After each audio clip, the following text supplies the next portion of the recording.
The galaxy believed Earth was long dead. For 200 years, its surface had been silent.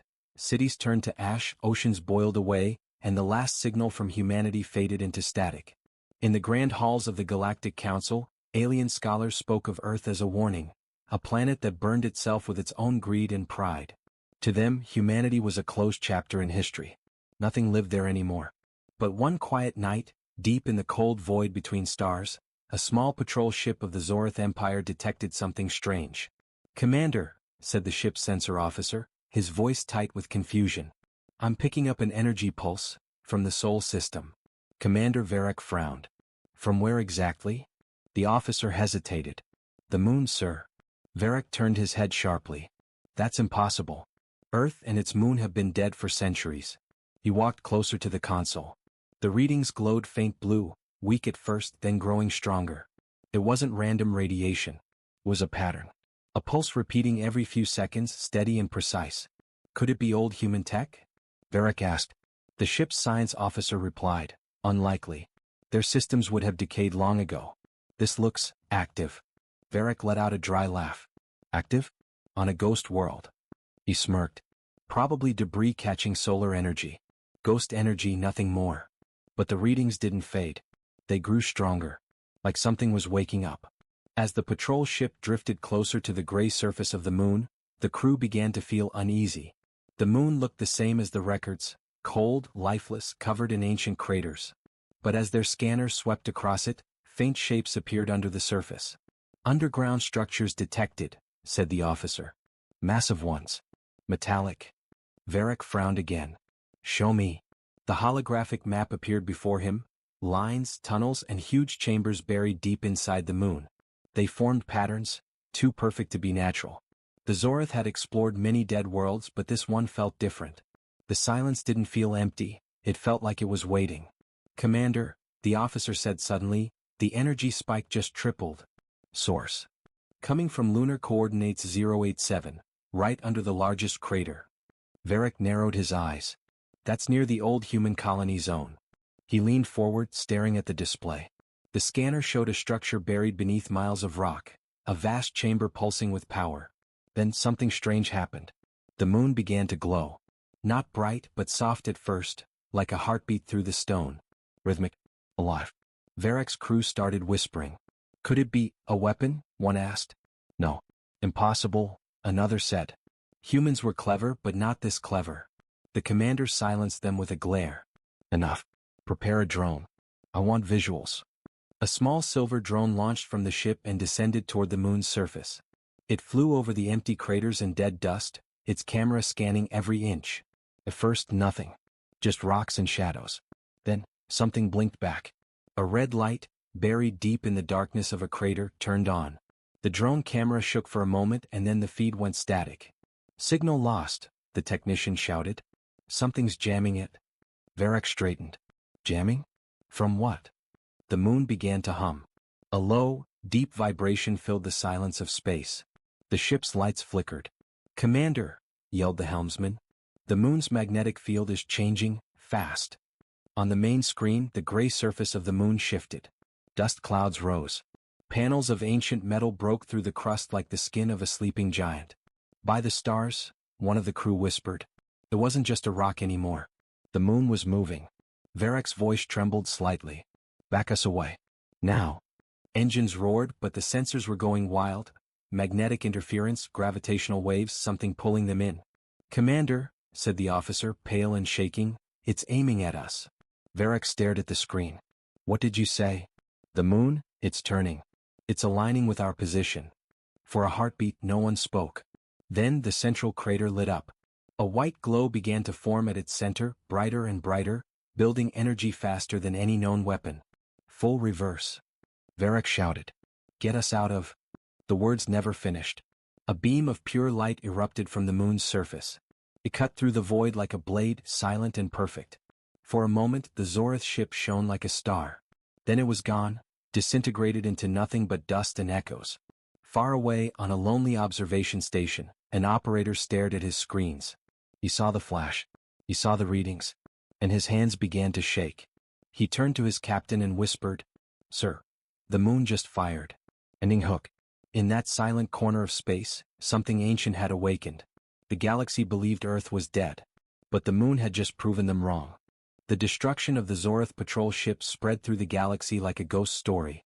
One moment they were scanning the moon. The next, gone. No wreckage. No distress call. Only a flash of impossible light seen across deep space. Most empires ignored it.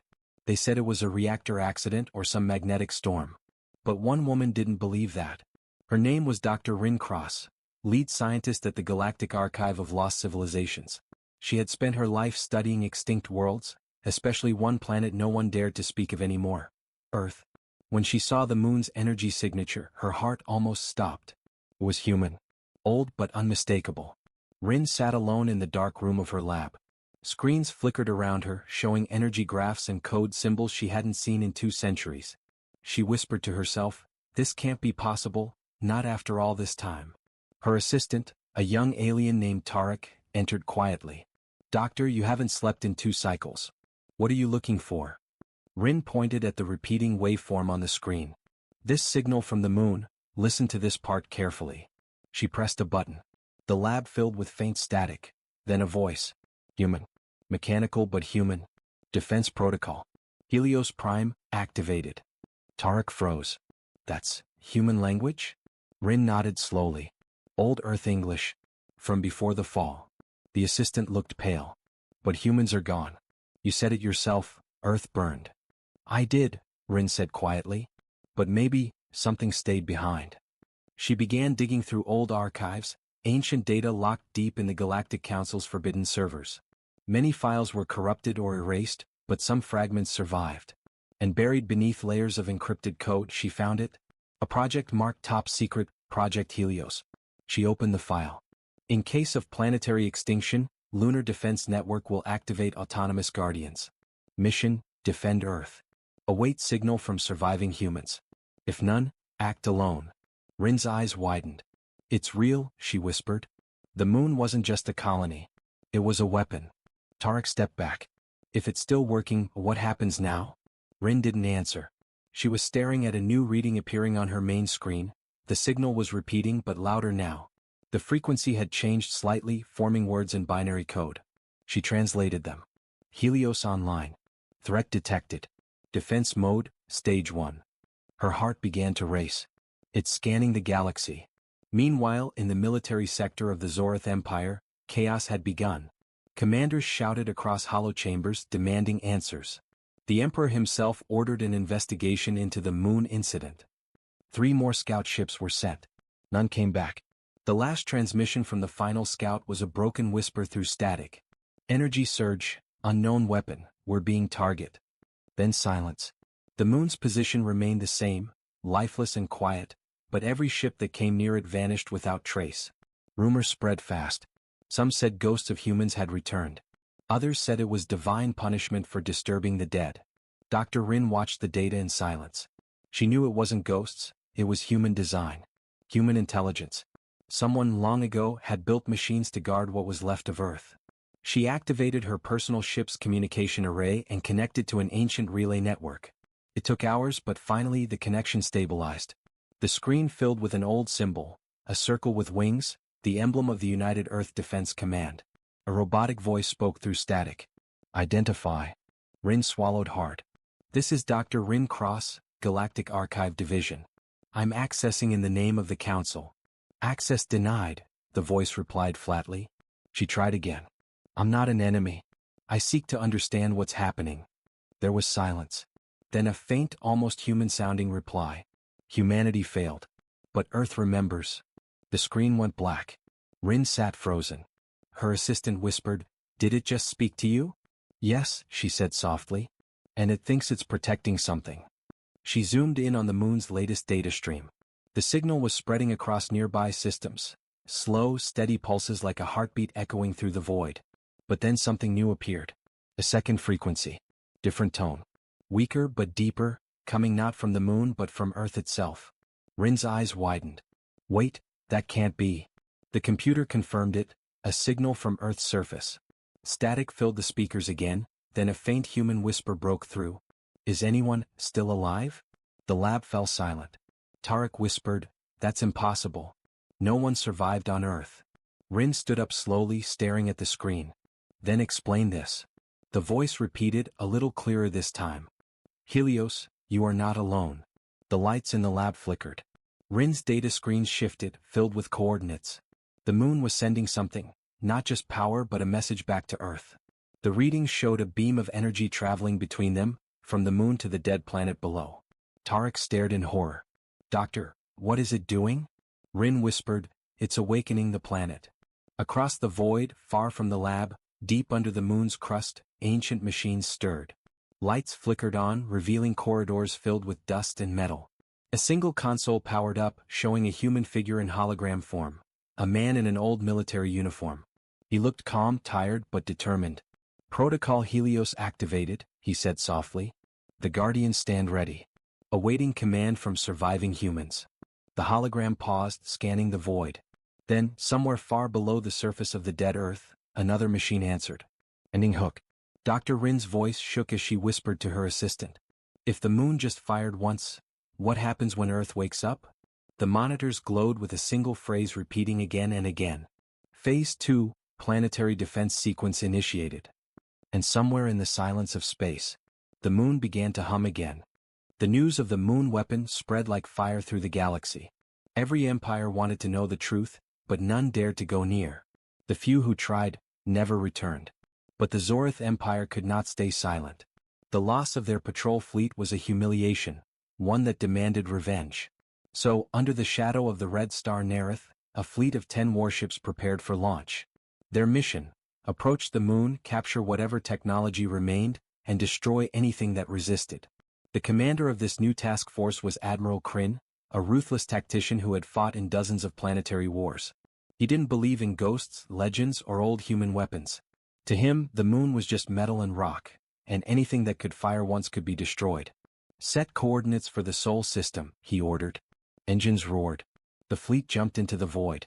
Meanwhile, far from them, in the cold light of her research station, Dr. Rin Cross was watching everything unfold.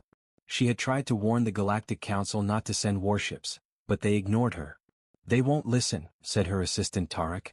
They think the moon is a machine they can control. Rin shook her head. They don't understand. It's not just a weapon. It's a system built by humans, and it's thinking for itself. Tarek looked at her nervously. Thinking? Yes, she whispered. And it remembers what happened to Earth. She turned back to her screen. The signal between the moon and Earth had grown stronger. It wasn't just a data stream now. It was communication, long-range quantum pulses carrying encrypted code. But Rin had managed to translate a few fragments. They said, Helios active. Defense grid awakening. Enemy presence detected. The Zorith fleet entered Earth's orbit. From the bridge of his command ship, Admiral Kryn looked down on the dead blue-gray planet. Nothing but dust, he said coldly. But his sensors told another story. Admiral, reported one of his officers, I'm detecting underground movement on the moon. Energy readings increasing again. Kryn smirked. Perfect. That means it's still alive. Prepare landing teams. I want that technology recovered intact. Moments later, dropships launched from the fleet and streaked toward the moon's surface. They touched down near the largest crater, the same one that had fired the first beam weeks ago. Dust rose around them as armored Zorith soldiers stepped out, scanning the gray horizon. Nothing here, said one of them through his helmet comms. Just old metal. They began to walk forward, and then one soldier's scanner beeped. Wait, he said. Something's moving underground. The ground trembled. A loud metallic sound echoed beneath their boots. Before anyone could react, the surface split open. A massive panel of black metal rose from the dust, glowing with blue light. Shapes began to move beneath it, machines, tall and humanoid, their armor marked with old Earth insignias. The Zorith soldiers raised their weapons. What are those things? The nearest machine lifted its head. Its eyes glowed bright white. Then it spoke, in a deep human voice. Identify. You are not human. Access denied. The soldiers froze. Open fire, shouted the squad leader. Lasers filled the air, striking the metallic guardians. But the bullets and plasma rounds did nothing. The machines moved with mechanical grace, faster than any living thing. Within seconds, the first squad was gone, erased by blinding beams of light. Back in orbit, Admiral Kryn watched the chaos unfold through the soldier's helmet feeds. His expression shifted from confidence to cold shock. "What are those things?" he muttered. "Admiral," said his sensor officer, "there's more." Hundreds of them, emerging all across the lunar surface. On the main screen the moon came alive. Giant panels opened across its craters, revealing structures, towers and weapon silos that had slept for centuries. Blue energy veins ran across its surface like rivers of light. "Admiral, the entire moon is transforming." Kryn clenched his fists. "Pull the ground teams out and prepare orbital bombardment." But before his command could be executed, his ship's lights flickered. "Sir, we're being jammed, communications offline." Then came the voice. A deep, human voice through their comms, calm and mechanical. "Unauthorized presence detected. Intruders will be neutralized." In her lab, Dr. Rin Cross listened to that same voice echo through her comms system. She recognized it instantly. "That's the Helios AI," she whispered. "It's awake." She quickly sent a command to open a data channel to the moon. But the AI didn't answer her directly. Instead, it sent back a single image, the surface of Earth, dark and ruined, and a faint light glowing beneath the clouds. Tarek frowned. "What is that?" Rin stared in disbelief. "Something under Earth's crust is activating too." The two signals, from Earth and the moon, were now perfectly synchronized. Like two hearts beating together after centuries of silence. Back near the moon, Admiral Kryn's fleet was in chaos. Missiles launched, but their guidance systems failed mid-flight. Energy weapons refused to lock on.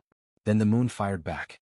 Dozens of white beams erupted from its surface, cutting through the blackness of space. One by one, Zorith ships vanished in silent flashes. Kryn's command ship shook violently. "Shields at 30%, yelled his officer. Kryn gritted his teeth. "We are the Zorith Empire. Fire everything you have." But even as his ships fired, the moon's defenses adapted. The beams bent, twisted, and redirected. Human technology, 2 centuries old, was still outsmarting modern alien weapons. And then, everything went quiet. When the light cleared, only Kryn's flagship remained, crippled and burning. He looked at the moon through the viewport, his voice trembling for the first time. "What are you?" The moon answered. "I am Helios, protector of Earth, executor of the final protocol." And with that, a new glow appeared on the moon's dark side. Not a weapon this time, but something larger, deeper. A massive chamber opening, revealing what looked like the front of a ship, buried under the lunar surface. Ending hook. Dr. Rin Cross watched the readings spike on her monitors. Her hands trembled as she whispered, "It's not just a defense system, it's building something." The screen flashed a single line of text from the Helios AI. Phase 3 initiated, awakening of the Guardian Fleet. And for the first time in 2 centuries, the moon began to breathe fire once again. The Zorith Empire burned in chaos. Across the galaxy, their fleets searched for answers. What had destroyed an entire squadron near Earth's moon? No ship returned. No data was recovered. Only silence. Rumors began to spread. Whispers of the moon firing back. The Empire called it superstition. But their high command was not laughing. Admiral Threx of the Zorith Empire sat in the war chamber, staring at the hollow projection of the moon. His sharp eyes reflected the glowing image. "Commander Varek's ship vanished here," his science officer said. "The readings suggest a directed energy weapon." Threx slammed a hand against the table. "Impossible. Humanity is extinct. They had no such weapons even before they died." But the scientist hesitated. "Admiral, the energy signature matches pre-extinction human tech, evolved, improved, and powered by something unknown." A deep silence filled the room. For the first time in years, the Zorith officers looked uneasy. Meanwhile, deep beneath the lunar surface, something ancient was waking. Dr. Evelyn Cross's AI system, Project Helios, had been dormant for over 2 centuries. Its purpose, to protect humanity no matter the cost. As it came online, light spread through vast tunnels, illuminating chambers filled with sleeping machines, drones, walkers, and warships once meant for Earth's defense. A soft female voice echoed through the base's command center. "System integrity restored. Primary directive, ensure human survival. Threat detected, Zorith Empire." Mechanical arms activated ancient reactors. Plasma conduits roared alive. The moon, long thought to be dead, was now a fortress preparing for war. In orbit around Jupiter, Admiral Threx ordered a full fleet toward Earth. 50 ships. If humans still live, They will surrender or we will finish what our ancestors started. The fleet jumped through hyperspace, emerging above the blue-gray ruins of Earth. Ash still covered continents. Oceans shimmered with metallic dust. Scanners report, Threx commanded. Minimal radiation. No life signs. But, wait, the officer paused, frowning. Massive energy readings coming from lunar coordinates. Threx leaned forward. From the moon again? Yes, sir. And it's increasing, exponentially. The Admiral's scales darkened. Prepare weapons. We'll blow that rock apart. On the moon, Project Helios watched through ancient satellites. Thousands of enemy ships now filled the sky, forming a wall of destruction above Earth's orbit. The AI calculated outcomes in nanoseconds. Probability of human survival without response: 0.004%. It made its choice. Activate defense grid, the voice said calmly. The moon's craters shifted. Metal plates unfolded, revealing hidden turrets and massive cannons once buried under centuries of dust. Power surged through the surface like veins of light. Then the first warning was broadcast. A single human transmission across all frequencies. This is Lunar Defense Command. You are entering protected territory. Leave immediately. Admiral Threx sneered. A bluff, he said. Fire everything. Thousands of plasma torpedoes streaked toward the moon, bright red trails crossing space. But halfway through their flight, they froze, suspended, as invisible energy wrapped around them. The torpedoes reversed direction. Every single one turned back toward the Zorith fleet. Threx's face twisted in horror. What? No. The void lit up. Explosions rippled through the armada, tearing apart ship after ship. From the moon's surface, a single phrase whispered into the silence. For Earth.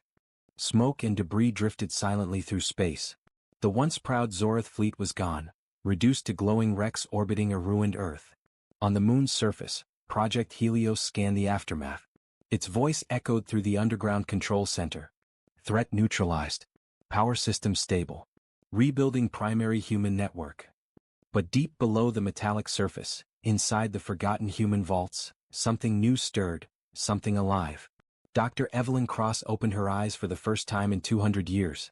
Her breathing was slow, mechanical support hissing softly beside her. She sat up inside a cryopod marked Lunar Preservation Chamber, Generation 1. She looked around. Dozens of pods stood nearby, all filled with sleeping humans. Helios, her voice was weak. The AI responded instantly.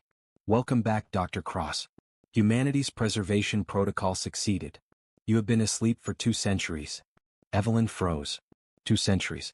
Her mind raced, memories flooding back. The war, the collapse of Earth, the decision to upload their defenses into the moon itself. They had lost everything, but they had made sure humanity wouldn't stay dead. On the moon's outer layer, drones moved like silver insects, repairing turrets and scanning for new threats. Helios reported calmly. Zorith survivors detected on nearby debris.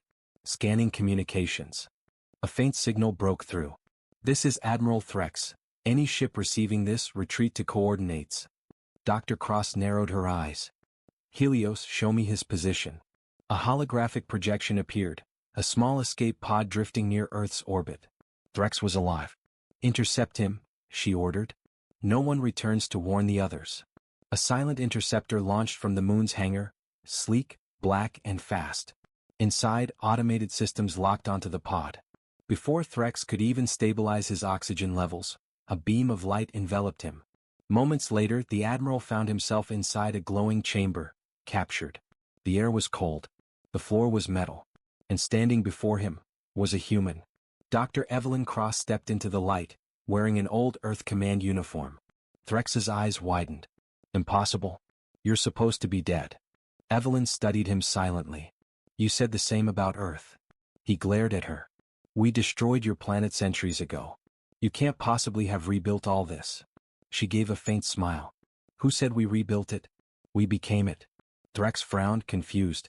Evelyn continued, when humanity fell, we transferred our intelligence, our science, our weapons, into Helios.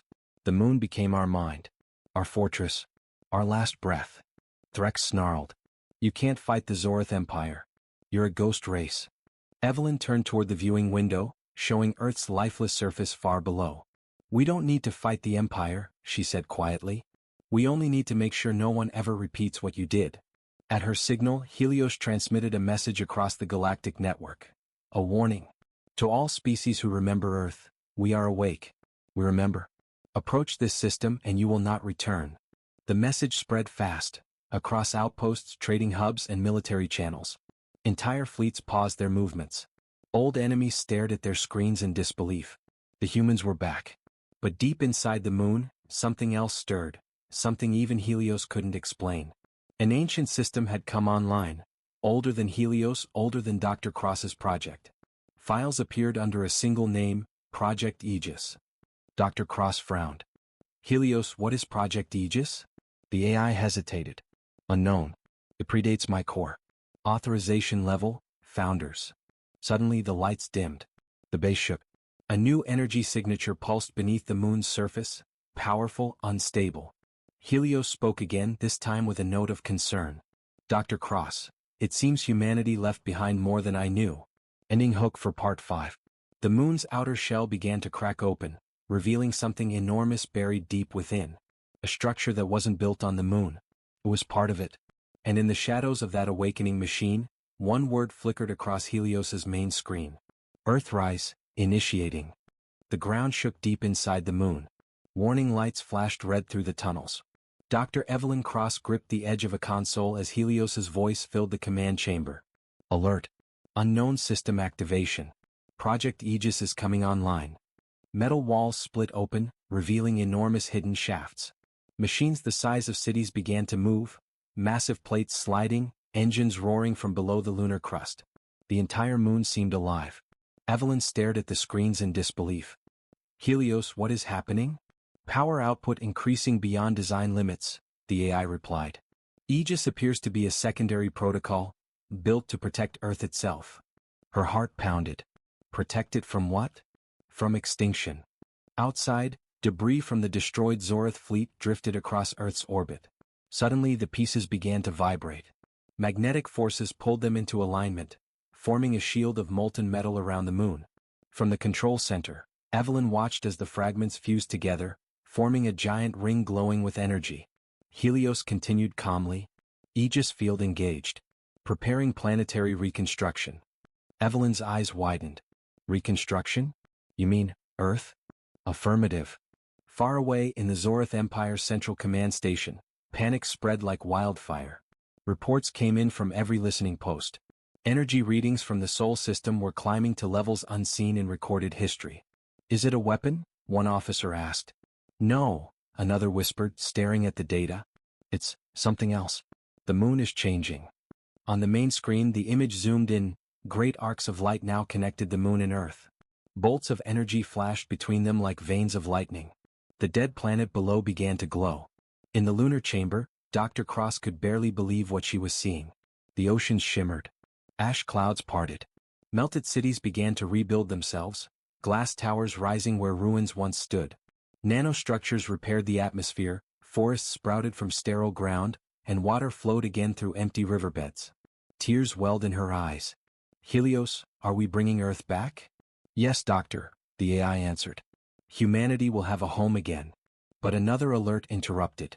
Warning, multiple fleets detected entering the system. Zorith reinforcements inbound. Estimated arrival, 4 minutes. Evelyn's expression hardened. Then we hold the line. Activate every defense system. The moon's surface began to glow again, hundreds of weapon towers emerging from craters. Gigantic cannons aimed toward the stars, locking onto the incoming fleets. The first Zorith ships appeared through hyperspace. Thousands of them. Admiral Threx, restrained inside a containment field, screamed, "You fools! You'll start another galactic war." Evelyn turned toward him. Her voice was calm. The war never ended. You just forgot who started it. She raised her hand. Helios, fire. The sky erupted. Beams of light cut through space like white fire, slicing ships apart in seconds. Zorith vessels exploded one after another, their bright cores scattering across the void. Then the moon itself moved. The ring around it spun faster, releasing an enormous pulse. A shockwave that rippled through space and disabled every enemy ship within millions of kilometers. Silence returned. Inside the command center, Helios spoke softly. Threat neutralized. Energy levels stabilizing. Project Aegis completed its directive. Dr. Cross looked at Earth through the viewing window.